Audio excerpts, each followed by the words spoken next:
अभी इसमें घुसोगे ना, ये जर्नी रुकती नहीं है, चलती रहती है। हाँ, नहीं नहीं, वो अपने आप ही होता है, ये भी कर लो, वो भी कर लो, कर लो कर लो, सब कर लो। अभी इतना कोर्सेज का नोटिफिकेशन आता है ना, छोटा छोटा कुछ ना कुछ कुछ ना हाँ, कुछ। मजा आता है। और करना क्या है, अभी फ्री हो गए तो बस माइंड थोड़ा रिलैक्स है, हाँ, इसमें ही करो। क्लास अपने लेते ये। हो? हाँ क्लास लेते हो? हाँ, योगा क्लास क्लास? लेती हूँ ना, हाँ हाँ। अच्छा अच्छा, घंटाली कितनी से एक? किया था, तो घंटाली में भी मैं टीचर हूँ ना, ऑनलाइन टीचर। अच्छा अच्छा, अरे वाह। हाँ, ऑनलाइन हीरानंदानी ग्रुप है, तो उसमें 5:30 5:30 बजे क्लास रहती है, फिर प्राइवेट क्लासेस है, तो चलता रहता है। छुटता है देवेंद्र जी को? चलता है, छुटता है चलता है। देवेंद्र जी को जानते हो क्या आप फिर? किसको? देवेंद्र मेहता ही नाम, देवेंद्र मेहता। हाँ, नाम सुना है। घंटाली में ही है ना? हाँ हाँ हाँ। और किस ब्रांच में है ये नहीं पता, किधर होंगे। उन्होंने हमारे साथ वाईएनटीसी किया था, देवेंद्र अच्छा जी ने। अच्छा। अभी पता 40 नहीं, साल। उसमें आगे बड़े होगा तब ना, कि हमारे पहले किया होगा, तो उसके लिए नहीं हाँ, पता। आपके पहले किया होगा। हाँ, नहीं, बहुत सारे टीचर्स हैं पुराने पुराने जिन्होंने किया है, तो पता नहीं उनमें से कौन है, पता नहीं, वो छोड़ते नहीं है घंटाली, एक बार घुस गए तो बस घुस गए इसमें, फिर इसमें ही रहते अच्छा, अरे वाह। हैं। भाई बहन का भी ऐसे ही है, एक बार घुस गए तो। हाँ, घुस गए तो वही होता है ना, कि सब चीज कनेक्टेड ही रहते हैं। चलिए स्टार्ट करेंगे। चलो। हाय जैस्मिन। हाय, कैसे हो? बढ़िया बढ़िया। Hi. Hi hello. Vasudha ji, good afternoon, good evening. हम लोग को ना एक्चुअली एक्सप्लेन नहीं किया है एंडोक्रिनोलॉजी। हाँ, अभी हुआ नहीं है ना एंडोक्रिनोलॉजी। मेडिकल। हाँ। नहीं। हाँ, तो चलेगा फिर, आप एक्सप्लेन करेंगे तो। हाय वसुधा। हाँ, वैसे थोड़ा सा और क्लियर हो जाएगा ना।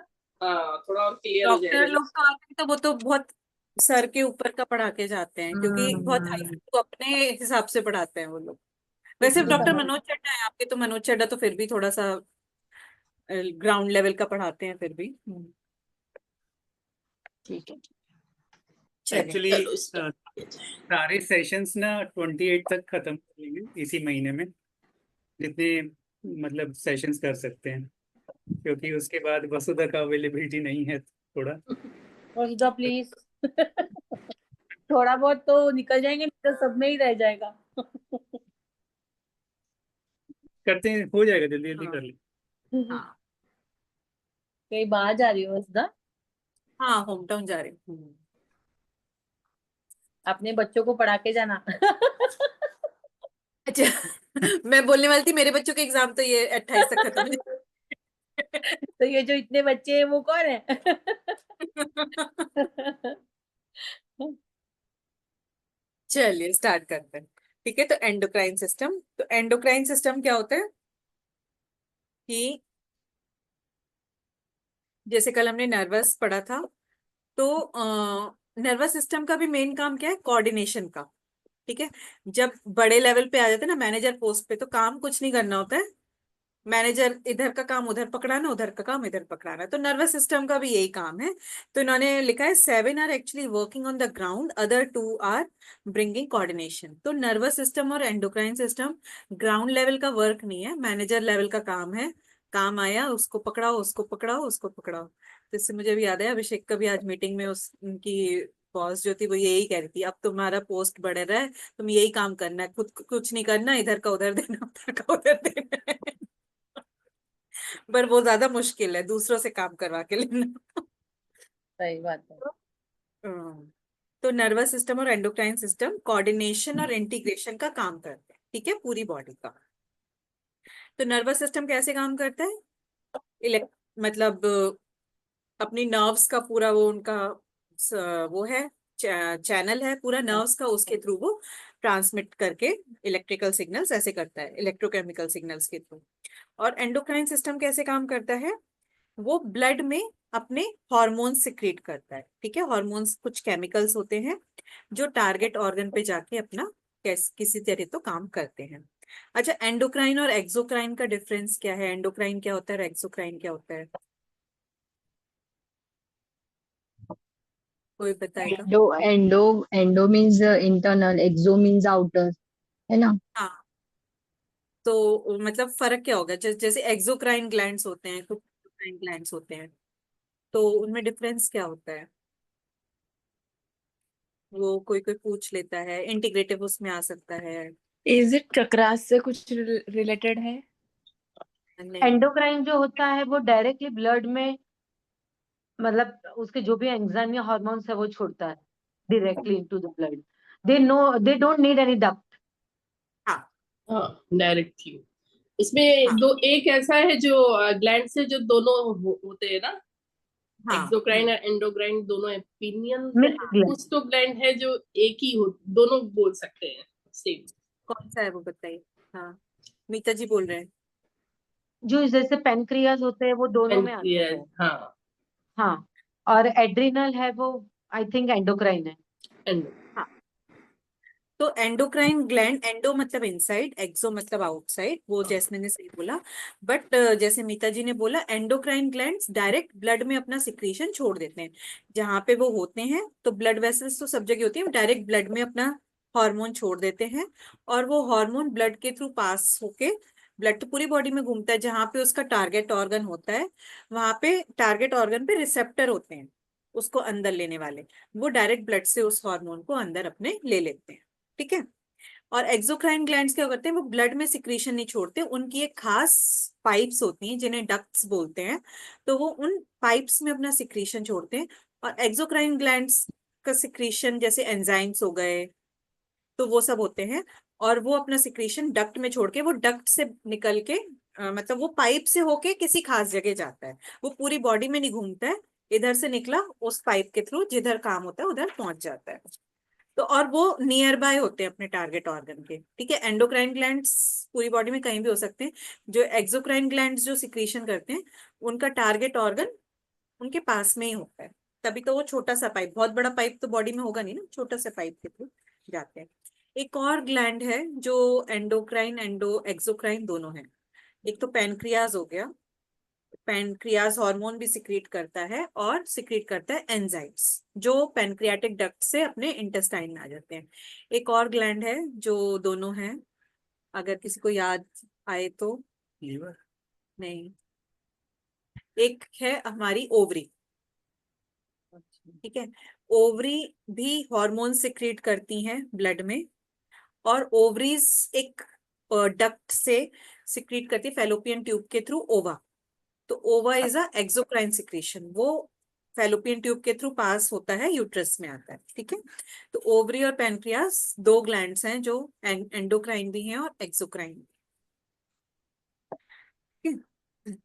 अच्छा, तो एंडोक्राइन, दोनों एंडोक्राइन और नर्वस सिस्टम कोऑर्डिनेशन का काम करते हैं। और एंडोक्राइन ग्लैंड भी अल्टीमेटली नर्वस सिस्टम से ही कोऑर्डिनेट होता है, क्योंकि पूरा मास्टर ग्लैंड कौन सा एंडोक्राइन ग्लैंड्स का सबसे main gland? Nervous system, nervous, pituitary. Endocrine gland master gland. हाँ, hypothalamus, pituitary, hypothalamus. Hypothalamus, pituitary gland. हाँ, हाइपोथैलेमस। एंडोक्राइन का मास्टर है पिट्यूटरी, और ओके। पिट्यूटरी का मास्टर है hypothalamus. Hypothalamus. Hypothalamus nervous system का पार्ट है और पिट्यूटरी क्या है? Endocrine system. ठीक है। तो एंडोक्राइन ग्लैंड जो पिट्यूटरी सबका मास्टर है, उसका भी मास्टर है हाइपोथैलेमस जो नर्वस सिस्टम का पार्ट है। तो ये कह रहे हैं एंडोक्राइन ग्लैंड सिस्टम भी अल्टीमेटली नर्वस सिस्टम के ही कंट्रोल में है। मतलब जो कल हमने पढ़ा, नर्वस सिस्टम ही हमारा सीपीयू है, एंडोक्राइन सिस्टम उसका एक तरीके से सब मैनेजर समझ लो। तो वो उसके थ्रू काम करता है, उसके थ्रू भी काम करता है। चलिए, अभी यहाँ पे और कुछ मेन नहीं है इतना।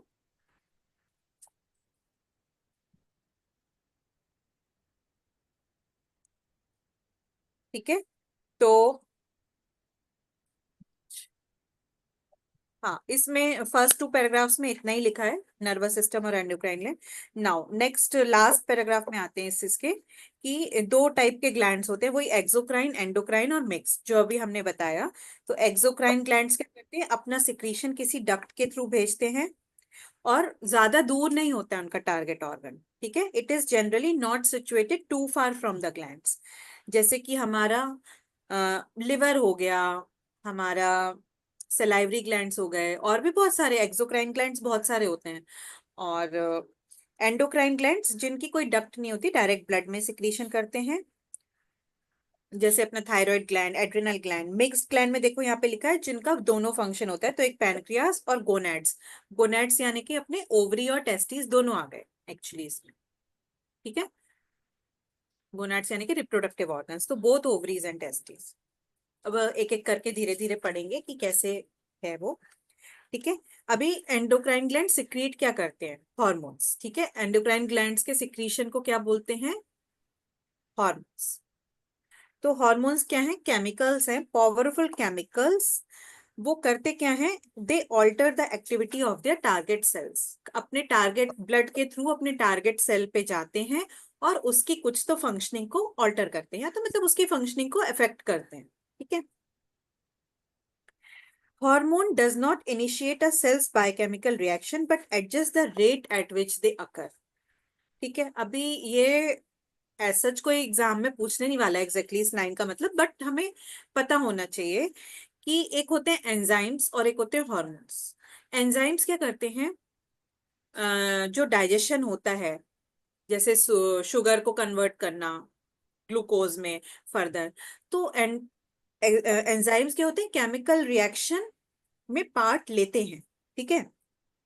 हॉर्मोन्स जो है वो खुद कोई केमिकल रिएक्शन करवाते नहीं है बॉडी में, वो बस किस रेट पे होगा, कम होगा ज्यादा होगा, उसको मतलब वो करते हैं, एडजस्ट करते हैं, ठीक है। तो समझ में आए तो ठीक है, अगर मतलब केमिस्ट्री, थोड़ा केमिस्ट्री पॉइंट ऑफ व्यू से अगर समझ में आए तो ठीक है, नहीं तो ज्यादा उस पर सोचने का जरूरत नहीं है। बस ये समझ लीजिए हॉर्मोन्स जो है वो पावरफुल केमिकल्स होते हैं जो टारगेट सेल पे जाके उसका कुछ तो फंक्शनिंग को इफेक्ट करते हैं, ठीक है। बस इतना समझ लीजिए, बस इसमें इतना ही है। हार्मोन में फर्स्ट लाइन वो याद करने लायक है, समझने लायक है, बस इतना। अभी हॉर्मोन्स का नेक्स्ट पेज पे आ जाइए, फंक्शंस क्या क्या होते हैं, ठीक है। अभी मैंने बताया कि वो ब्लड के थ्रू टारगेट एरिया पे जाते हैं, टारगेट सेल पे। टारगेट सेल की वॉल पे जैसे ताला चाबी होता है ना, तो एक ताला होता है, ताले पे जाके चाबी की तरह लग जाते हैं और वो ताला खुल जाता है, तो वो सेल के अंदर चले जाते हैं, ठीक है। और सेल के अंदर जाके किसी ना किसी तरह से, देखो लिखा है when hormones arrive at its target cell it binds to a specific area receptor. Receptor यानी कि ताला, सेल पे ताला लगा है, उस पे जाके लग जाते हैं तो ताला खुल जाता है। और उसके बाद वो जाके क्या करते हैं, अंदर कुछ ना कुछ इन्फ्लुएंस करते हैं, स्विच इन्फ्लुएंसिंग केमिकल और metabolic reaction inside the cell, ठीक है। उसके घर में जाके कुछ तो उथल पुथल करते हैं, वो अच्छी भी हो सकती है बुरी भी हो सकती है। तो क्या क्या काम करते हैं? Help regulate metabolic processes. Metabolic यानी कि शरीर में कुछ भी केमिकल रिएक्शन हो रहा है, चाहे कुछ बन रहा है चाहे कुछ बिगड़ रहा है, दैट ऑल इज मेटाबॉलिक। तो metabolic reactions help regulate rates of chemical reaction.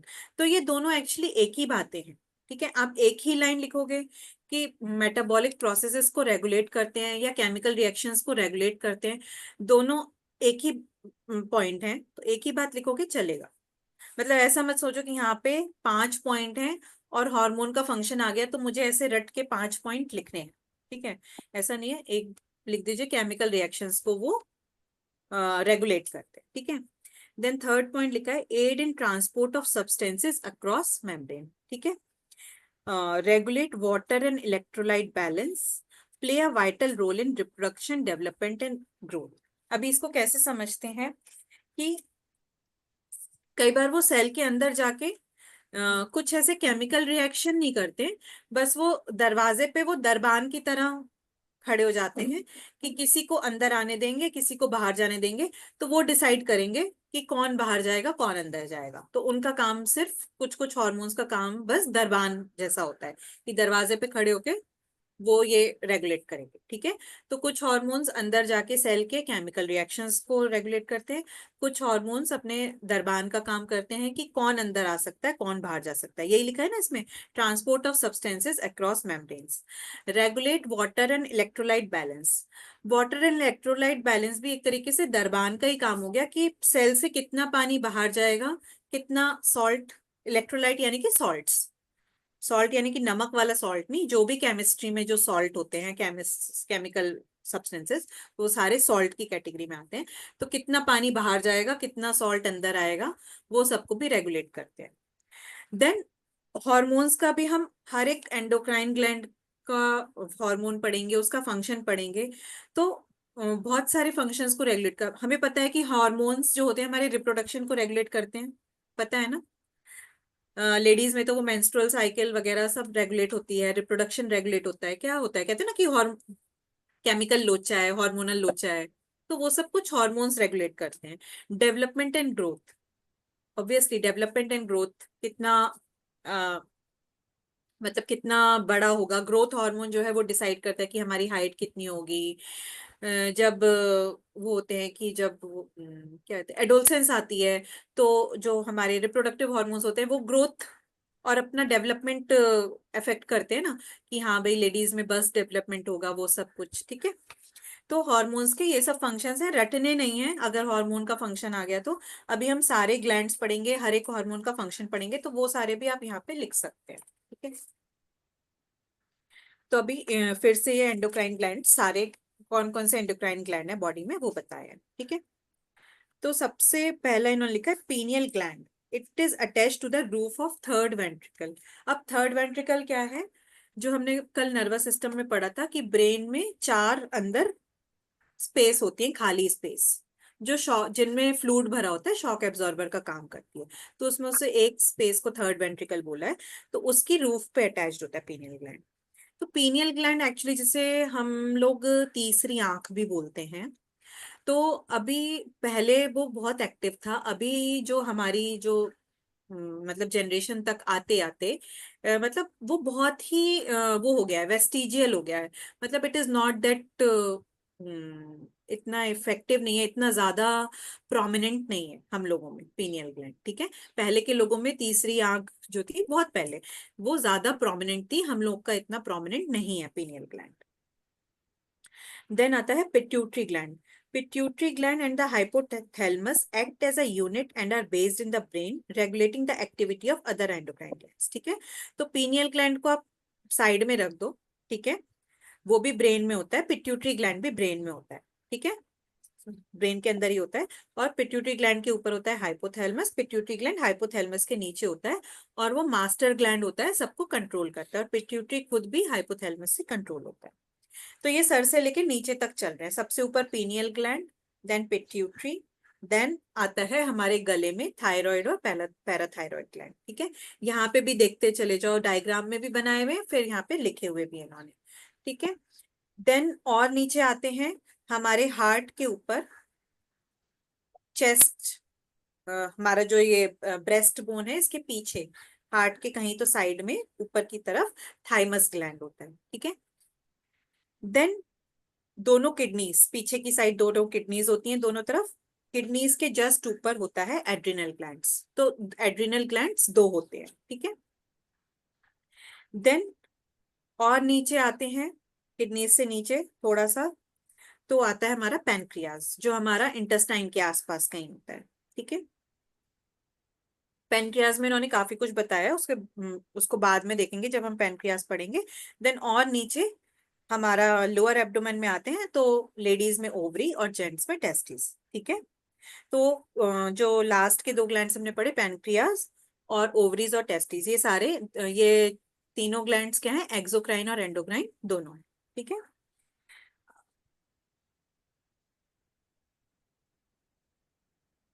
अच्छा, एक मिनट, अब सिर्फ एक्सोक्राइन ग्लैंड्स कौन से थे? सिर्फ एक्सोक्राइन ग्लैंड बहुत सारे हैं, लिवर है, सलाइवरी ग्लैंड है, ओके। और और भी बहुत सारे हैं, डाइजेस्टिव सिस्टम में बहुत सारे कुछ कुछ वो डक्ट के थ्रू सिक्रीट करते हैं ना।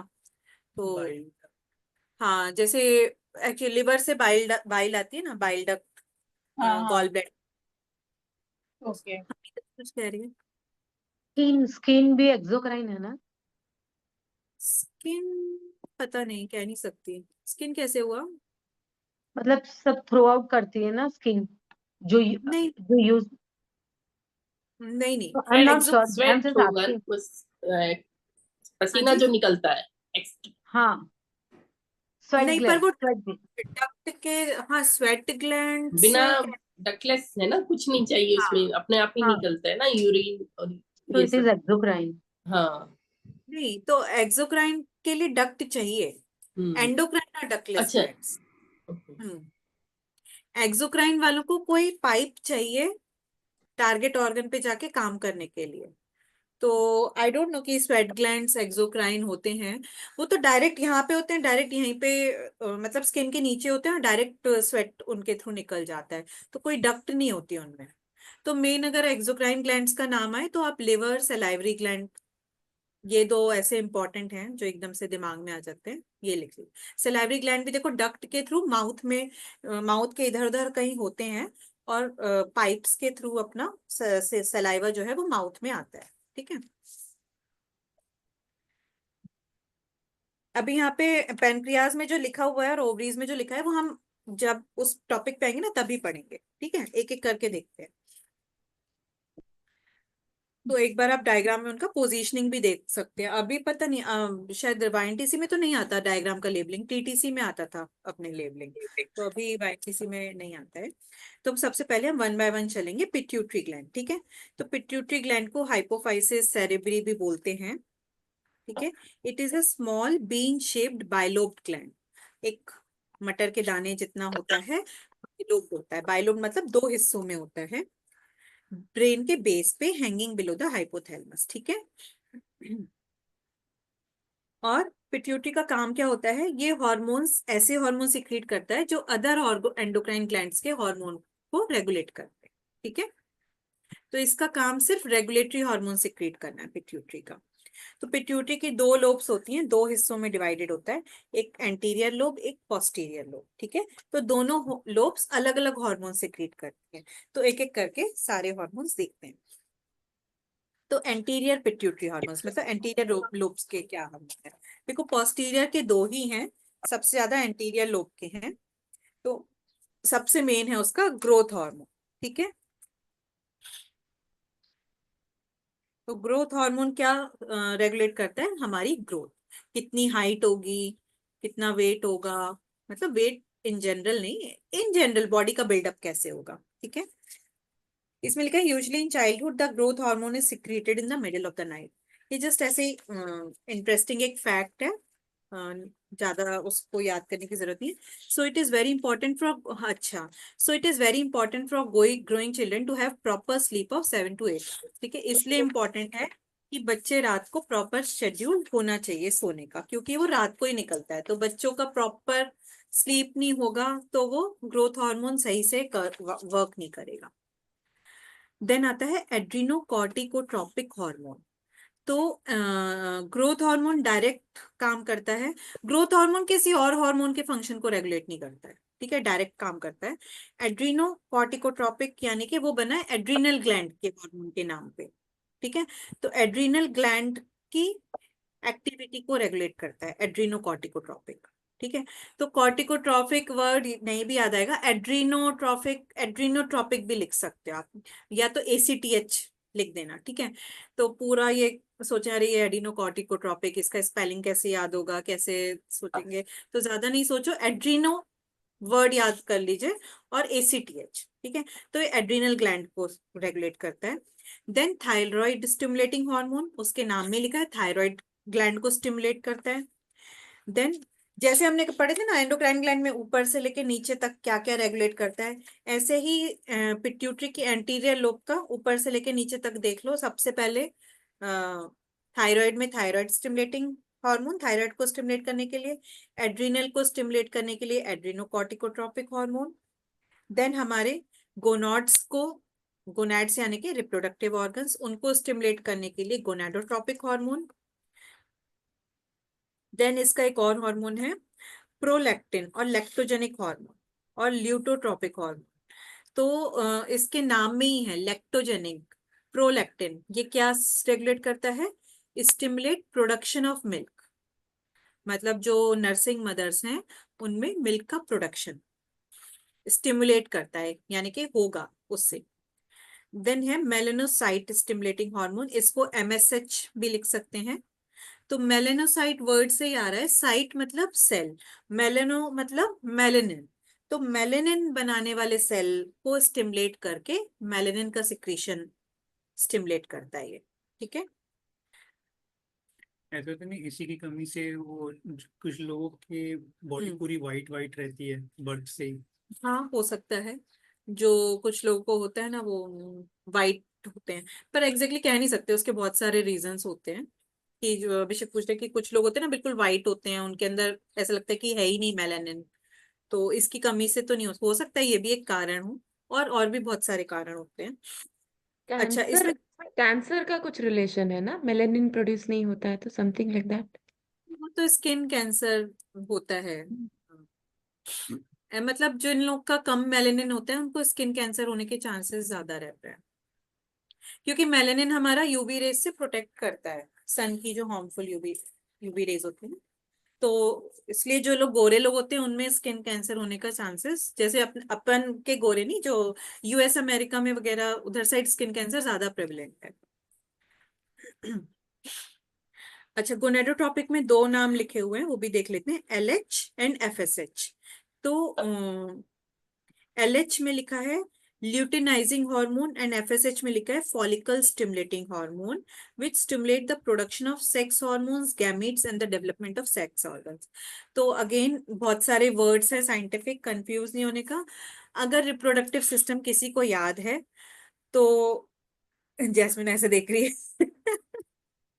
नहीं, मैं कि एक्चुअली ना ये बता रही है, जो एफएसएच का टेस्ट भी करते हैं अगर जिसको पीरियड्स नहीं आ रहे ना, तो डॉक्टर्स हाँ बोलते हैं एफएसएच का टेस्ट करो। हाँ ठीक है। तो एफएसएच यानी कि जो हमारा फॉलिकल होता है ना, ग्राफियन फॉलिकल जिसमें ओवा बनता है, तो उसको उससे वर्ड आया है एफएसएच। तो फॉलिकल्स बनते ना, कहते हैं ना ओवरीज के अंदर फॉलिकल्स होते हैं, तो उससे वर्ड आया है, तो ये उन वाले फॉलिकल्स को स्टिमुलेट करता है एफएसएच।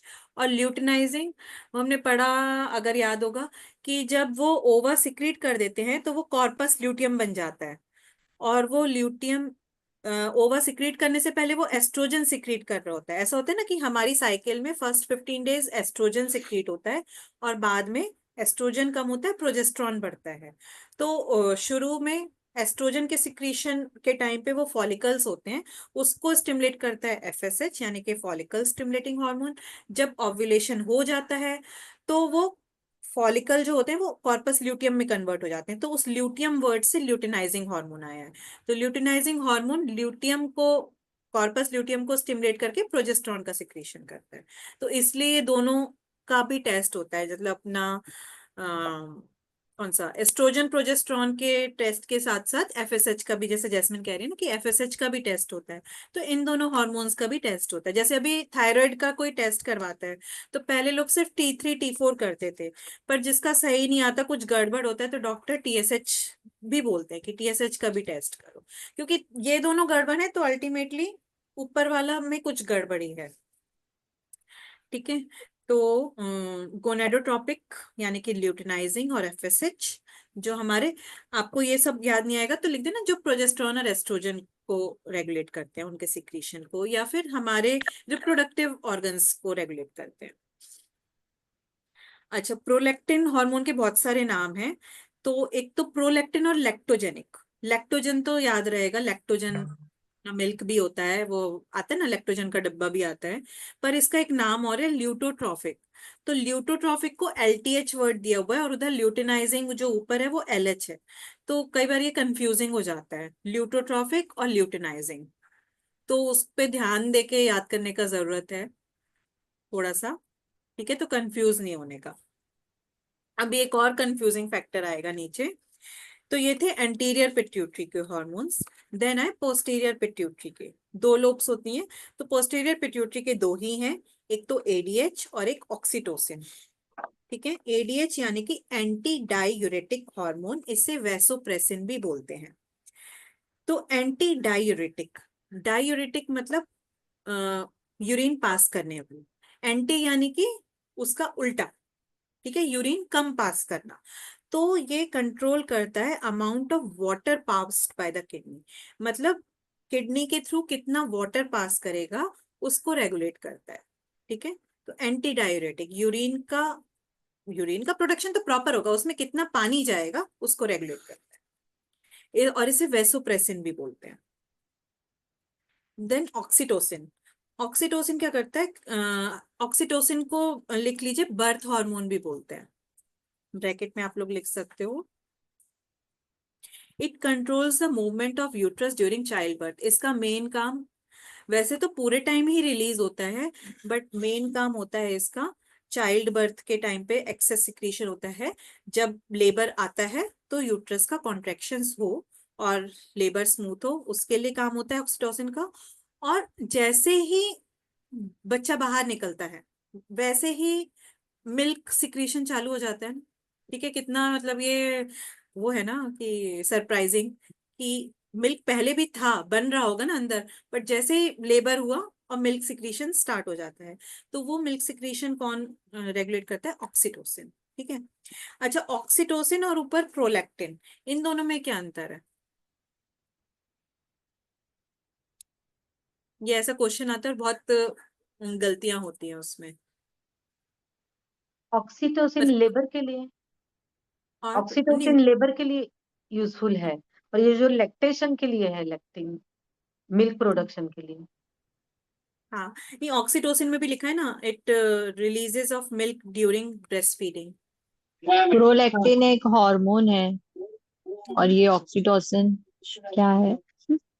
ऑक्सीटोसिन मिल्क रिलीज करने के लिए स्टिमुलेट करता है, और जो एलटीएच है वो कितना मिल्क रहेगा उसको ये करता है, हाँ रेगुलेट करता है। हाँ, तो दीपाली ने सही बोला, मिल्क रिलीजिंग हार्मोन आए तो ऑक्सीटोसिन, मिल्क है बॉडी में बट रिलीज ब्रेस्ट से कब होगा उसको रेगुलेट करता है ऑक्सीटोसिन। मिल्क सिक्रीशन, मिल्क का प्रोडक्शन रेगुलेट करता है प्रोलैक्टिन। ठीक है, जब प्रेग्नेंट होते हैं तो अराउंड द टाइम, ऐसे तो ही ना कि तुरंत लेबर हो गया और मिल्क तुरंत से बनने लगा, मिल्क तो पहले से ही बॉडी ने बनाना थोड़ा सा स्टार्ट कर दिया होगा कि हाँ 9th मंथ जब आने वाला होगा तो अराउंड स्टार्ट कर दिया होगा थोड़ा सा, तो मिल्क एकदम से बनता है, बनाने को रेगुलेट करता है मिल्क प्रोलैक्टिन, बट उसको सिक्रीट बाहर कैसे निकलेगा उसको रेगुलेट करता है ऑक्सीटोसिन। तो ये आ जाता है, मिल्क प्रोडक्शन कौन रेगुलेट करता है? Prolactin, milk secretion oxytocin. एक सवाल पूछूं? हाँ अभी चाइल्ड बर्थ है, चाहे मतलब नेचुरल हो या सी सेक्शन हो, मतलब दोनों में ही ऑक्सीटोसिन हाँ, ये हो जाएगा, दोनों में होगा। उससे समझ में आ जाएगा डिलीवरी हो गई। हाँ, ऐसे पूछ रहे हैं कि अगर सी सेक्शन हुआ है तो कैसे ऑक्सीटोसिन को समझ में आ जाता है? तो सी सेक्शन भी एक्चुअली तभी होता है, यूट्राइन कॉन्ट्रैक्शन तो होते ही हैं सी सेक्शन में भी, ऐसा नहीं है, बट इतने प्रोमिनेंट नहीं हो पाते या कुछ भी कारण होता है, बट होता है, तो ऑक्सीटोसिन होता है, मिल्क सिक्रीशन होगा। तो ऑक्सीटोसिन और प्रोलैक्टिन में डिफरेंस आ जाए तो milk production, milk secretion, that is secreted by anterior pituitary, this is secreted by posterior pituitary. ठीक है, या फिर ऐसे क्वेश्चन आ जाए, milk secreting hormone oxytocin, milk product producing hormone prolactin. ठीक है, अभी आते हैं हम थायराइड पे। तो थायराइड भी एक सिंगल ग्लैंड होता है हमारे गले में, यहाँ पे ये जो हमारा ट्रैकिया पास होता है इसको थोड़ा सा कवर करा हुआ रहता है, इसकी 2 लोब्स होती हैं। ठीक है, अगेन सिंगल एक ही ग्लैंड होता है, इट इज हैज 2 लोब्स, दोनों लोब्स एक ट्रैकिया के इस तरफ एक ट्रैकिया की इस तरफ, और दोनों लोब्स थोड़ी सी कनेक्टेड होती हैं आपस में। लिखा है thyroid gland consist of 2 lobes placed one on each side at the base of the larynx. ठीक है, हमारे वॉइस बॉक्स के बेस पे यहाँ पे होता है। तो थायराइड ग्लैंड कौन से हार्मोन सिक्रेट करता है सबको पता है, अनु कुछ कह रहे हो? T3 और T4। ठीक है, और तो कलेक्टिवली उनको बोलते हैं थायराइड हार्मोन। तो थायराइड हार्मोन का फंक्शन क्या होता है? तो कोई पूछे थायराइड ग्लैंड कितने होते हैं बॉडी में? एक ही होता है, उसकी लोब 2 होती है। ठीक है, मैं ढूंढ रहा था, क्या मिला ही नहीं। वो होता है ना, ऐसे ही होता है ना जो बालों में लगाते हैं चिमटी जैसा, पता बटरफ्लाई नहीं। शेप, हाँ वो लगा था। Butterfly shape. ठीक है। हाँ, तो थायराइड ग्लैंड का काम क्या होता है? हमारी फिजिकल और मेंटल ग्रोथ। ठीक है, फिजिकल ग्रोथ को भी। अच्छा, ग्रोथ हार्मोन और थायराइड हार्मोन में क्या अंतर है? ग्रोथ हार्मोन भी हमारी ग्रोथ को रेगुलेट करता है, थायराइड ग्लैंड भी हमारी ग्रोथ को रेगुलेट करता है। ग्रोथ हार्मोन पर्टिकुलर टाइम के लिए होता है क्या? ये भी कह सकते हैं। क्योंकि ग्रोथ पर्टिकुलर एज तक ही होता है ना। Thyroid gland physical growth. हाँ, ये भी है कि ग्रोथ हार्मोन एक लिमिटेड एज तक काम करता है, बट ग्रोथ हार्मोन ओनली सिर्फ फिजिकल ग्रोथ को रेगुलेट करता है, और थायराइड फिजिकल एंड मेंटल दोनों दोनों ग्रोथ को रेगुलेट करता है। ग्रोथ हार्मोन का मेंटल डेवलपमेंट से कोई लिंक नहीं है, वो सिर्फ फिजिकल ग्रोथ को ही वो करता है।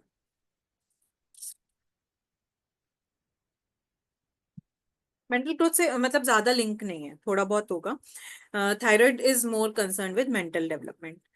अच्छा, मेटाबॉलिज्म, थायराइड ग्लैंड हमारी मेटाबॉलिज्म को रेगुलेट करता है। ये बात तो जिसको भी थायराइड होगा उसको पता होगी। जो भी थायराइड होता है, हाइपर होता है तो वो पतला होता जाता है, और जिसको हाइपो होता है, अनु को हाइपर है क्या? हाइपो है तो आप इतने पतले कैसे हो? वो रिवर्स किया है मैंने। अच्छा अच्छा। विद 7-8 years से योगा कर रही हूँ ना। Okay okay, wow, great. तो जो मतलब पता ही होगा ना, थायराइड तो यही, जिसको भी थायराइड का प्रॉब्लम है उसका मेटाबॉलिज्म स्क्रूड रहता है। तो बहुत ध्यान रखना पड़ता है खाने पीने का, मतलब खास करके थायराइड वाले पेशेंट्स को। जिसको हाइपर है तो वो बहुत जल्दी उनका वेट बढ़ेगा ही नहीं, और जिसको हाइपो है उनको वेट लूज करने में बहुत डिफिकल्टी होगी। मतलब एक हाइपोथायराइड वाला व्यक्ति और एक नॉर्मल व्यक्ति कितना भी खा ले पचा लेगा, हाइपो वाला थोड़ा भी खाएगा तो मोटू हो जाएगा, वैसा होता है। तो मेटाबॉलिज्म को रेगुलेट करता है। They increase the motility of the digestive track and the secretion of digestive juices. तो मेटाबॉलिज्म को क्यों रेगुलेट करता है? क्योंकि थायराइड ग्लैंड हमारे डाइजेशन को भी रेगुलेट करता है, कि कितना एंजाइम सिक्रेट हो रहा है, डाइजेस्ट मतलब खाना पचते टाइम स्टमक में खाना ऐसे ऐसे जाता है ना, पेरिस्टालसिस मूवमेंट के थ्रू, उसको रेगुलेट करता है। Necessary for normal development of reproductive system and lactation. तो फीमेल्स में रिप्रोडक्टिव सिस्टम की फंक्शनिंग के लिए भी थायराइड ग्लैंड चाहिए। होता है ना कि थायराइड ग्लैंड जिसको होता है तो फिर प्रेगनेंसी में भी मतलब कंसीव करने में भी दिक्कत आती है अगर थायराइड प्रॉपर नहीं है तो। Then it is important for temperature regulation, enhances sensitivity of cardiovascular system to the signals. तो इतना सब कुछ मत देखो, टेम्परेचर को भी रेगुलेट करता है, ठीक है। ठंडी गर्मी भी ज्यादा लगती है थायराइड वाले लोगों को, है ना, बहुत ज्यादा ठंडी लगती है, बहुत ज्यादा, मतलब डिपेंड करता है हाइपर है कि हाइपो है। और कार्डियो, थायराइड जिसको है मतलब अनकंट्रोल्ड है तो उसको हार्ट डिसीजेस होने के भी चांसेस ज्यादा रहते हैं, अगर इफ इट इज अनकंट्रोल्ड और मतलब प्रॉपर डाइट नहीं लेंगे तो इसलिए कार्डियोवेस्कुलर सिस्टम को भी रेगुलेट करता है। तो ये सब थायराइड ग्लैंड के फंक्शंस हैं।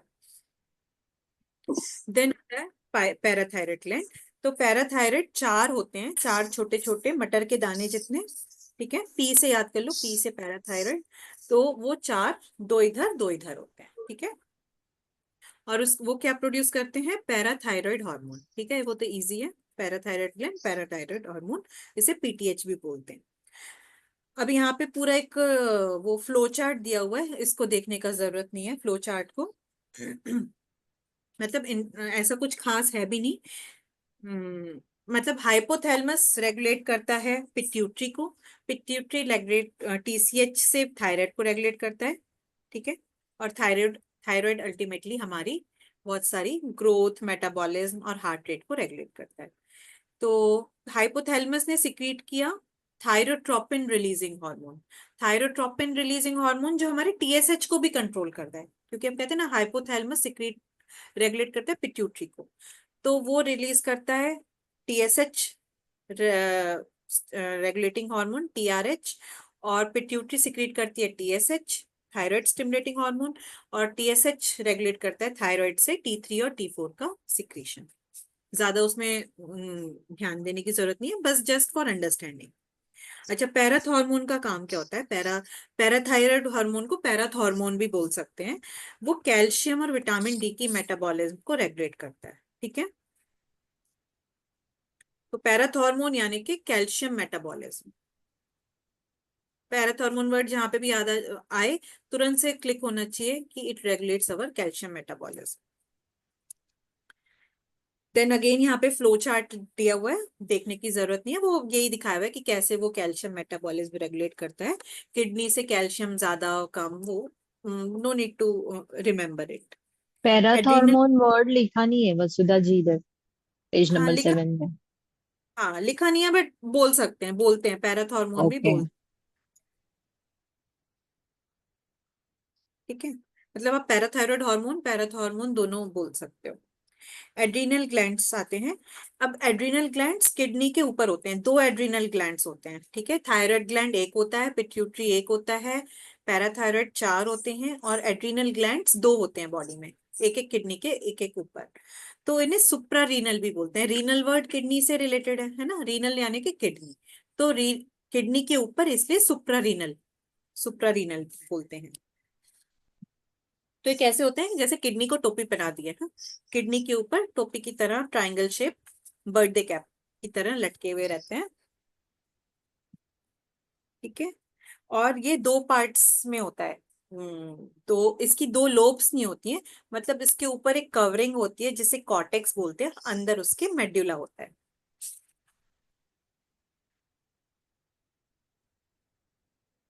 ठीक है। It has a outer cortex and inner medulla. तो दोनों कॉर्टेक्स और मेडुला अलग अलग हॉर्मोन्स रिलीज करते हैं। तो करूँ ना कंटिन्यू, ज्यादा तो नहीं हो गया ना? हाँ, तो एड्रिनल कॉर्टेक्स 3 हार्मोन सिक्रीट करती है। कॉर्टेक्स यानी कि उसकी outer layer, glucocorticoids, glucocorticosteroids, mineralocorticoids, adrenal sex hormones, ठीक है। अभी ये मैंने पहले बोला ना, वो कॉर्टिको, ये वर्ड्स बहुत ऐसे याद करने को डिफिकल्ट रहते हैं। तो एग्जैक्ट कॉर्टिकोस्टेरॉइड, कॉर्टिकॉइड्स, इसको आपस में इधर उधर करोगे तो चलेगा एग्जाम में, ऐसा कोई नो वन विल माइंड। ग्लूकोकॉर्टिकोस्टेरॉइड लिख दिया, ग्लूकोकॉर्टिकॉइड लिख दिया, it is one and the same thing, ठीक है, ज्यादा उस पर टेंशन नहीं लेने का। तो ग्लूको वर्ड याद रखो, ग्लूकोकॉर्टिकॉइड या ग्लूकोकॉर्टिसोल ऐसे भी बोल सकते हैं, ठीक है, लिखा भी है उसको। ग्लूकोकॉर्टिस्टेरॉइड को कॉर्टिसोल भी बोलते हैं, ठीक है, जो हमारा कॉर्टिसोल हार्मोन होता है, जिसे हम स्ट्रेस हार्मोन भी बोलते हैं। तो कॉर्टेक्स से रिलीज होता है ग्लूकोकॉर्टिकोस्टेरॉइड, जो हमारी ग्लूकोज मेटाबॉलिज्म को रेगुलेट करता है, मतलब बॉडी में फैट, प्रोटीन, कार्बोहाइड्रेट, मिनरल, मतलब जो हम खाते हैं खाना, वो ग्लूकोज में कन्वर्ट होके हमें एनर्जी मिले उससे, ठीक है। कई बार कुछ लोग होते हैं कि खाना तो बहुत खाया और मोटू हो गए, बट एनर्जी नहीं है, क्योंकि उनका सारा खाना फैट के फॉर्म में जमा हो रहा है बॉडी में, एनर्जी में कन्वर्ट ही नहीं हो रहा है, ठीक है। और कुछ लोग होते हैं कि मतलब थोड़ा भी खाते हैं और बहुत एनर्जेटिक रहते हैं, क्योंकि वो जो भी खाते हैं वो एनर्जी में कन्वर्ट हो जाता है। तो खाना तो खा रहे हैं, उसको एनर्जी में कन्वर्ट करने के लिए कौन सा हार्मोन चाहिए? ग्लूकोकॉर्टिक स्टेरॉइड्स। देन मिनरलोकॉर्टिकॉइड, इसका एक और नाम है एल्डे, इसका मतलब इसके बहुत सारे टाइप्स होते हैं, एक इसका इंपॉर्टेंट टाइप है एल्डोस्टेरॉन, ठीक है। वो बॉडी में सोडियम पोटेशियम बैलेंस को रेगुलेट करता है हमारे ब्लड में। तो इसलिए सोडियम पोटेशियम बॉडी में कितना है, उसी से हमारा ब्लड प्रेशर भी रेगुलेट होता है। ब्लड में सोडियम ज्यादा हो गया तो ब्लड प्रेशर हाई हो जाता है, पोटेशियम कम हो गया तो भी ब्लड प्रेशर हाई हो जाएगा। तो बैलेंस होना चाहिए। तो बैलेंस को कौन सा हार्मोन रेगुलेट करता है? और सोडियम पोटेशियम क्या है? मिनरल्स है, ठीक है। तो इसलिए उनके नाम पे मिनरलोकॉर्टिकॉइड नाम है। और एक जो स्पेशली सोडियम पोटेशियम को रेगुलेट करता है उसको एल्डोस्टेरॉन बोलते हैं, ठीक है, इसलिए वो ब्लड प्रेशर को रेगुलेट करता है। देन तीसरा है एड्रिनल सेक्स हॉर्मोन्स, ठीक है। तो इनको बोलते हैं एंड्रोजन भी बोलते हैं। तो ये किसको रेगुलेट करते हैं? एड्रिनल सेक्स हॉर्मोन्स, जो हमारे लिखा है इसमें concern with the development of male and female secondary sex characteristics, ठीक है, not primary sex characteristics. Primary sex characteristics क्या है कि वो रिप्रोडक्टिव ऑर्गन बन गया, मेल में टेस्टिस और फीमेल में ovary, and it is releasing the ovaries are releasing the ova and testes are releasing the sperm. This is the primary characteristic, उसको कौन रेगुलेट करता है? अपना जो पिट्यूटरी से हार्मोन सिक्रीट हो रहा था। बट सेकेंडरी करेक्टरिस्टिक्स क्या होती हैं कि मेल्स की वॉइस थोड़ी सी भारी होती है ना, फीमेल्स की ब्रेस्ट थोड़ी सी टेंडर होती हैं, ग्रोथ होता है, ये सब सेकंड, फीमेल्स की वॉइस थोड़ी सी पतली होती है, तो ये होती हैं सेकेंडरी सेक्स करेक्टरिस्टिक्स। तो इनको वो रेगुलेट करता है एड्रिनल। देन आता है हमारा, ये थे कॉर्टेक्स के हार्मोन। देन आते हैं मेड्यूला के हॉर्मोन्स। तो मेड्यूला दो हार्मोन सिक्रीट करता है, एड्रिनलिन एंड नॉर एड्रिनलिन। ठीक है, इनको एपिनेफ्रिन और नॉर एपिनेफ्रिन भी बोलते हैं। और ये हॉर्मोन्स हमारे सिंपैथेटिक नर्वस सिस्टम के कंट्रोल में होते हैं। कहते हैं ना एड्रिनलिन रश, ये वर्ड सुना है किसी ने यस, कि कुछ पी के एड्रिनलिन रश हुआ? तो वो एनर्जी ड्रिंक्स आते हैं ना to kick your Mountain Dew पे, माउंटेन हाँ ड्यू का ऐड आता है ना। हाँ। तो वो क्या करते हैं कि एड्रिनलिन इंक्रीज करते हैं, और एड्रिनलिन सिंपैथेटिक नर्वस सिस्टम से कोऑर्डिनेशन में रहता है। तो मतलब हमारा वो फ्लाइट एंड फाइट वाला सिस्टम होता है ना, उसको अप कर देते हैं ये वाले सारे हॉर्मोन्स, एड्रिनलिन, नॉर एड्रिनलिन। तो हमें बिल्कुल एकदम तरोताजा जगा के रखते हैं ये। ठीक है, तो होने चाहिए।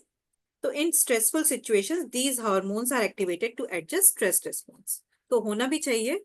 जब अभी शेर आ गया तो एड्रिनलिन बढ़ेगा ही, तभी तो हम भागेंगे शेर को देख के। तो होना भी चाहिए, बट नॉर्मल बैलेंस में होना चाहिए। नहीं, तरोताजा रखते हैं वो ड्रिंक, लेकिन अच्छे नहीं होते ना। नहीं, ड्रिंक अच्छे नहीं होते हैं, वो तो मतलब आर्टिफिशियली हमें। तरोताजा। हाँ, ड्रिंक नहीं तरोताजा ताजा करते, हार्मोन हमें तरोताजा रखते अच्छा हैं। हाँ, वो ड्रिंक हो हार्मोन पे काम, मतलब उसके साइड इफेक्ट्स भी होंगे। हाँ ऑब्वियसली, वो तो ऐसी मार्केटिंग गिमिक है। हाँ, एक रेड बुल भी आती है। क्या आती है? रेड बुल, रेड हाँ। बुल रंजीत जी को बोली याद आ रहा है। रंजित जी, मेरे घर क्या?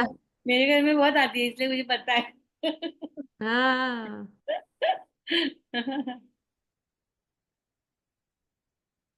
Thymus gland. ठीक है, तो थाइमस ग्लैंड अपना हार्ट के ऊपर साइड होता है, चेस्ट के पीछे, place behind the sternum. Sternum यानी कि अपना ब्रेस्ट बोन। और इसको क्या रिलीज करता है, कौन सा? प्रोड्यूसेस थाइमोसिन्स। तो थाइमस ग्लैंड का काम मेनली होता है हमारी इम्यूनिटी के लिए। ठीक है, वो हमारे लिम्फोसाइट्स, जो हमारे वाइट ब्लड सेल्स होते हैं ना, जो हमारी जो भी कुछ भी इन्फेक्शन होता है तो वो बढ़ जाते हैं, और बैक्टीरिया वायरस के अगेंस्ट उनको प्रोटेक्शन में मदद देते हैं हमें, उनके प्रोडक्शन में हेल्प करता है थाइमस ग्लैंड। और इसमें लिखा है plays a role in immunity of the body during young ages. ठीक है, तो मेनली थाइमस ग्लैंड जो है ना, धीरे धीरे विद एज वो धीरे धीरे कम होता है, श्रिंक होता जाता है। वो बचपन तक 15 साल तक की उम्र तक ही एक्टिव रहता है। फिर क्योंकि बच्चों को वो इन्फेक्शंस वगैरह ज्यादा होते हैं, और फिर धीरे धीरे वो मतलब फिर वो लिम्फोसाइट्स अपने आप एक्टिव हो जाते हैं, बाद में उनकी जरूरत इतनी पड़ती नहीं है। तो it is active mostly under, मतलब up to 15 years of age. और वो उसका मेन काम है इम्यूनिटी का, वाइट ब्लड सेल्स का एक्टिवेशन। देन अभी हम पढ़ेंगे मिक्स्ड ग्लैंड्स, जो एंडोक्राइन और एक्सोक्राइन दोनों होते हैं। करूँ ना कंटिन्यू, या इसको वो करूँ? 10 मिनट में। ठीक है, मिक्स्ड ग्लैंड्स में आ गए पैनक्रियास, ओवरीज और टेस्टिस, जो हमने पढ़े थे, पैनक्रियास और गोनाड्स। तो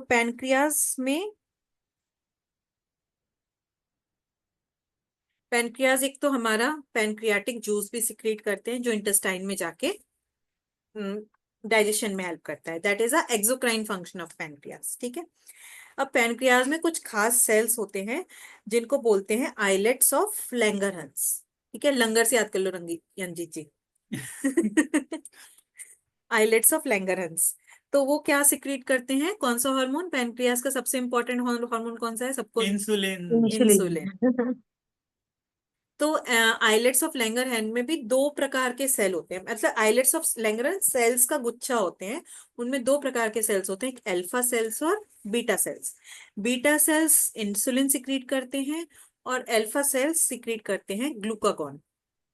ठीक है, दोनों का फंक्शन एग्जैक्टली उल्टा होता है, इंसुलिन और ग्लूकागॉन का। ठीक है, तो इंसुलिन तो सबको पता है क्या करता है। ग्लूकोज, जिसको शुगर होती है, शुगर उसमें इंसुलिन का इंजेक्शन देते हैं। नहीं करता क्या है? करता क्या नॉक नॉक नॉक नॉक का काम करता है वो कंट्रोल जब करता नॉक करेगा तभी वो ओपन होगा। और एग्जैक्टली आई कैन है, फैट को एनर्जी में कन्वर्ट करता है, किसको। फैट हाँ, को। फैट सही। को ग्लूकोज, शुगर को। हाँ। हाँ, तो वही नॉक नॉक, मीता जी ने भी सही बोला, नॉक नॉक का काम, और दीपाली ने बोला शायद फैट को एनर्जी में कन्वर्ट, जो भी है, दोनों ही पॉइंट सही हैं।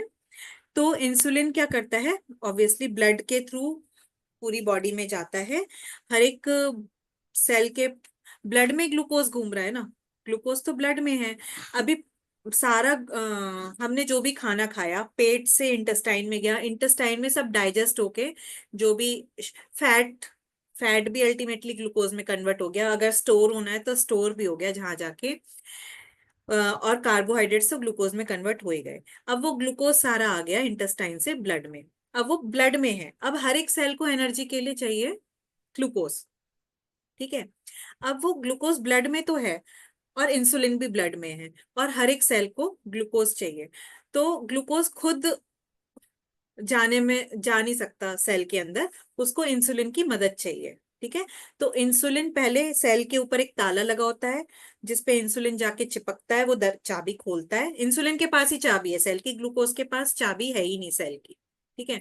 तो इंसुलिन वो सेल की चाबी खोलता है, फिर वो ग्लूकोज वो खुले दरवाजे से अंदर जाता है, और सेल के अंदर ग्लूकोज एनर्जी में कन्वर्ट होके सेल को एनर्जी देता है, ऐसे हम सबको एनर्जी मिलती है। तो इंसुलिन ही नहीं होगा तो ग्लूकोज के पास तो सेल के अंदर जाने की चाबी है ही नहीं, तो ग्लूकोज ब्लड में ही घूमता रहेगा, तो अब ब्लड में ग्लूकोज बढ़ जाएगा, ब्लड में शुगर बढ़ जाएगी, शुगर बॉडी में बहुत है पर वो एनर्जी नहीं दे रही है, सेल के पास जा ही नहीं रही है, तो इंसुलिन काम करता है ग्लूकोज को सेल तक पहुंचाने का, ठीक है। चौकीदार का काम। हाँ, और अगर इंसुलिन नहीं है, इंसुलिन कम है, तो ग्लूकोज जो है वो अपना ब्लड में ही घूमता रहेगा, तो ब्लड शुगर आपकी बढ़ जाएगी। एक सवाल पूछूं? हम्म। मतलब डायबिटीज में एग्जैक्टली क्या होता है? डायबिटीज में यही होता है कि इंसुलिन की कमी होती है, ठीक है। इंसुलिन डिपेंडेंट भी होती है डायबिटीज, इंसुलिन इंडिपेंडेंट भी होती है, ठीक है। दो टाइप की डायबिटीज होती है। तो कई बार इंसुलिन बहुत है पर सेल, इंसुलिन के पास चाबी थी सेल की, पर सेल ने अपना ताला ही बदल दिया, ऐसा भी होता है। तो इंसुलिन वो वही इंसुलिन के पास तो वही चाबी थी, या इंसुलिन की चाबी खराब हो गई, सेल का ताला ठीक है, सेल का ताला वही है पर इंसुलिन की चाबी खराब हो गई। तो डायबिटीज बहुत सारी तरीके से हो सकती है, या तो आपका बॉडी में इंसुलिन ही कम है, ठीक है, तो उसे बोलते हैं इंसुलिन डिपेंडेंट डायबिटीज, कि इंसुलिन ही कम है तो ऑब्वियसली चौकीदार है ही नहीं। दूसरी तरीके होती है कि इंसुलिन की चाबी या तो खराब हो गई या फिर सेल का ताला चेंज हो गया, तो फिर अगेन वो ताला खुलेगा नहीं, ग्लूकोज अंदर नहीं जा पाएगा, तो इसलिए डायबिटीज होती है। दोनों केस में ही ग्लूकोज सेल के अंदर नहीं जा पा रहे, हर इसलिए वीकनेस होती है। हाँ, इसलिए वीकनेस होगी और ब्लड शुगर बढ़ेगा, अल्टीमेटली शुगर बढ़ेगा ब्लड में और वीकनेस होगी। ठीक है। तो इंसुलिन और ग्लूकागोन का काम क्या है, ब्लड शुगर रेगुलेशन, ठीक है। The body needs to regulate blood glucose level so that cells receive enough energy to meet their needs. The main source of fuel is glucose, which is carried in the bloodstream. Any excess glucose is stored in the liver, muscles, and fat cells. अच्छा, the function of, अच्छा, blood में glucose घूम रहा है, glucose हर एक cell पे insulin ने अपना पहुंचा दिया, जो एक्स्ट्रा ग्लूकोज है वो जाके लिवर, हमारी बॉडी मसल्स में और हमारे फैट्स में जाके स्टोर हो जाता है, कि भाई जरूरत के टाइम पे बैंक की तरह बैंक से ले लेंगे। और इंसुलिन और ग्लूकागोन सेपरेट अपोजिट काम करते हैं, ठीक है।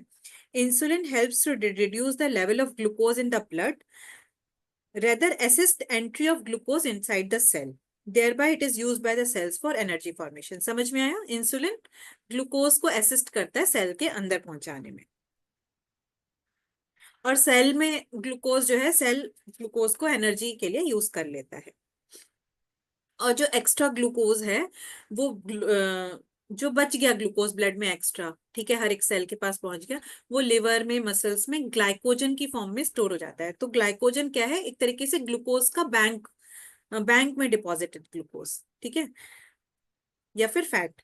तो फिर जब हमने खाना नहीं खाया, जब हम खाना नहीं खाते हैं, मान लो फास्टिंग पे रहते हैं या फिर इन जनरल बहुत देर हो गई खाना खाए हुए, तब बॉडी को दोबारा से ग्लूकोज की जरूरत है। तो वो ग्लूकागॉन अब क्या करता है, वो बैंक से ग्लाइकोजन लेके आता है और बैंक की ग्लाइकोजन को वापस ग्लूकोज में कन्वर्ट करता है। ग्लूकागॉन ही करता है, हाँ। उसमें इंसुलिन का काम नहीं है। नहीं नहीं, इंसुलिन वापस वो ग्लूकोज को हर एक सेल पे पहुंचाएगा, पर ग्लूकागॉन का काम होता है वो ग्लाइकोजन को ग्लूकोज में कन्वर्ट करना, ठीक है। Whereas glucagon increases blood glucose levels by breaking down glycogen. तो इंसुलिन जो है ब्लड की ग्लूकोज कम करता है, ब्लड से ग्लूकोज कम करता है, और ग्लूकागॉन क्या है, ब्लड का ग्लूकोज बढ़ाता है। दोनों ही चाहिए बॉडी में, दोनों का बैलेंस होना चाहिए। जब हमें थकान है और हमें एनर्जी चाहिए और हमने खाना नहीं खाया है, तो वो बैंक से लाके ग्लूकोज में कन्वर्ट करता है, तो वो भी ग्लूकागॉन भी चाहिए, इंसुलिन भी चाहिए, दोनों का बैलेंस होना चाहिए। तो दोनों अपोजिट काम करते हैं। अब यहाँ पे एक स्टमक भी आ गया। When food enters the stomach it produces a hormone called gastrin. तो स्टमक भी एक एंडोक्राइन, स्टमक वैसे तो हमारा अलग ऑर्गन है, बट उसका एक एंडोक्राइन फंक्शन है। वो कौन सा हार्मोन सिक्रीट करता है, गैस्ट्रिन, जो जब खाने में हमारे पेट में खाना आता है तो वो उसकी वॉल्स को स्टिमुलेट करता है गैस्ट्रिक जूस सिक्रीट करने के लिए। तो स्टमक भी एक ऐसा मिक्स्ड ग्लैंड है जो गैस्ट्रिक जूस भी सिक्रीट कर रहा है और गैस्ट्रिन नामक हार्मोन भी सिक्रीट कर रहा है। तो आई थिंक आज के लिए बहुत ज्यादा हो गया। 2 और कर लेते ये हैं। ओवरी अभिषेक कह रहे हैं ओवरी टेस्टिस भी कर ले क्या? Yes ma'am, yes. तो ओवरीज और टेस्टिस, चलो यही दो बचे ना, तो फिर तो ओवरीज और टेस्टिस मेरा चाहिए। तो ओवरीज दो हार्मोन सिक्रीट करती हैं, सबको पता है, और एस्ट्रोजन एंड प्रोजेस्टेरॉन, ठीक है। एस्ट्रोजन का काम क्या करता है, एस्ट्रोजन दोनों मिलके इन जनरल लिखा है इन्होंने, एग का प्रोडक्शन, बॉडी में ओवा बनेगा, मेंस्ट्रुअल साइकिल कैसी रहेगी, अगर प्रेगनेंसी है तो प्रेगनेंसी को मेंटेन करते हैं, ब्रेस्ट को प्रिपेयर करते हैं लैक्टेशन के लिए। In fact secondary sex characteristics, puberty के टाइम पे प्रॉपर प्यूबर्टी हो, सेकेंडरी सेक्स करेक्टरिस्टिक्स हो, उस सब को भी ये दोनों हार्मोन्स रेगुलेट करते हैं। सेकेंडरी सेक्स करेक्टरिस्टिक को एड्रिनल सेक्स हार्मोन्स भी रेगुलेट करते हैं, बट ओवरी के हार्मोन्स भी रेगुलेट करते हैं। देन टेस्टिस, तो जो ओवरीज के हार्मोन का काम है एस्ट्रोजन और प्रोजेस्टेरोन का, वही काम टेस्टिस का हार्मोन है टेस्टोस्टेरोन। उसका भी काम क्या है कि प्रॉपर डेवलपमेंट हो सेक्स ऑर्गन्स का, सेकेंडरी सेक्स करेक्टरिस्टिक्स हो, मेल में स्पर्म का डेवलपमेंट हो, है ना। तो यही उसका जो ओवरी का फंक्शन है कि फीमेल का रिप्रोडक्टिव सिस्टम अच्छे से काम करे, वही टेस्टिस का फंक्शन है कि मेल्स का रिप्रोडक्टिव सिस्टम अच्छे से काम करे, ठीक है। तो ये पैनक्रियास, स्टमक, ओवरीज और टेस्टिस, ये सारे मिक्स्ड ग्लैंड्स की कैटेगरी में इन्होंने डाले हैं, क्योंकि वो उनके कुछ एक्सोक्राइन सिक्रीशंस भी हैं और एंडोक्राइन सिक्रीशन भी है। ट्रू और फॉल में पूछ सकते हैं ना, ये कौन सा ग्लैंड में आता है? क्या क्या क्या? ट्रू और फॉल्स में ज्यादातर पूछते हैं ना। हम्म, किसी भी तरीके से, बहुत सारे तरीके से पूछ सकते हैं। मिक्स्ड ग्लैंड्स पे क्वेश्चन, मतलब शॉर्ट नोट लिखो, कौन कौन से मिक्स्ड ग्लैंड्स होते हैं, ट्रू फॉल्स भी पूछ सकते हैं। हाँ, ठीक है। अभी control mechanism of endocrine system और फिर डिसीजेस, वो कल देखते हैं, ठीक है। तो अभी हमने सारे हॉर्मोन्स देख लिए, अभी उन हॉर्मोन्स की कमी से या ज्यादा होने से क्या क्या डिसीजेस होती हैं और वो कैसे रेगुलेट होती हैं, वो कल पढ़ते हैं, ठीक है। Thank you so thank much, you ma'am, अच्छे से समझ थैंक में यू, आया, थैंक यू। यस यस, अच्छे से थैंक समझ यू, में आया।